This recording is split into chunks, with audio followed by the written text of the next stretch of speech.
اسی حوالے سے بات کریں گے ایڈیٹر ان چیف اور سینئر تجزیہ کار نذیر لغاری صاحب سے۔ لغاری صاحب، اچانک جہانگیر ترین پاکستان پہنچ گئے ہیں، آپ کو کیا وجہ لگتی ہے ان کی اچانک آمد کی؟ لیکن سردست تو یہ چیزیں صاف نظر آ رہی ہیں کہ حکومت اب پوزیشن پر نہیں رہی ہے جس پوزیشن پر وہ قائم ہوئی تھی۔ نہ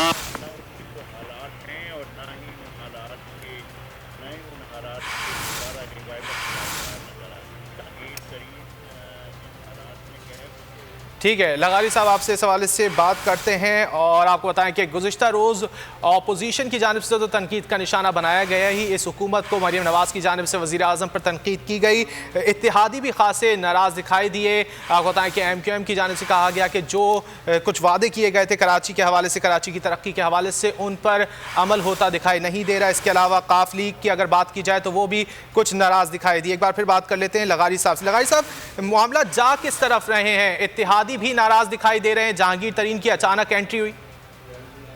ایک حد تک تو یہ لگ رہا ہے کہ چل چلاؤ ہے اور اس کے کئی اسباب بھی ہیں، کئی عوامل بھی ہیں۔ جہانگیر ترین کی واپسی بھی، کیونکہ جہانگیر ترین نے بہت سے لوگوں کو اس حکومت کے ساتھ شامل کیا تھا، بہت سے آزاد ارکان کو وہ جگہ جگہ سے اٹھا کر لائے تھے اور انہوں نے ہی ان کے ساتھ شامل کیا تھا، اور جو دیگر جماعتیں تھیں، جو ان کی اتحادی پارٹیاں تھیں، ان کے ساتھ روابط بھی سارے جہانگیر ترین کے تھے، اور جہانگیر ترین اب ایک پیج پر نہیں رہے ہیں، وہ عمران خان سے الگ ہیں، اور وہ اپنی پوزیشن اب آنے کے بعد ایک نئی ڈیولپمنٹ شروع ہونی ہے۔ وہ لگ رہا ہے اب صرف ایم کیو ایم رہ گئی ہے، وہ بھی اپنے تحفظات کے ساتھ ہے، اور ان کے ساتھ اور کوئی ایسی بڑی جماعت نہیں ہے جو ان کے، اور ایک جی ڈی اے رہ گئی ہے۔ جی ڈی اے کے ارکان کی تعداد بھی اتنی زیادہ نہیں ہے کہ وہ کوئی حکومت کو بچانے میں مرکزی کردار ادا کر سکے، وہ بھی اپنے تحفظات کا اظہار کر رہے تھے۔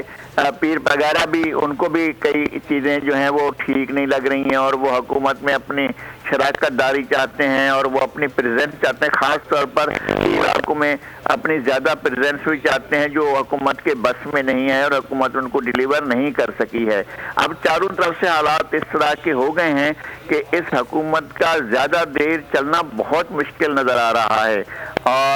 کیونکہ جہانگیر ترین آئیں گے تو اپنے لوگوں سے ان کے رابطے بہت زیادہ وسیع ہوں گے، اور وہ رابطے میرا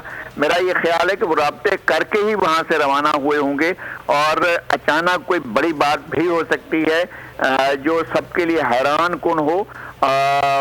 سردست تو بہت سی چیزیں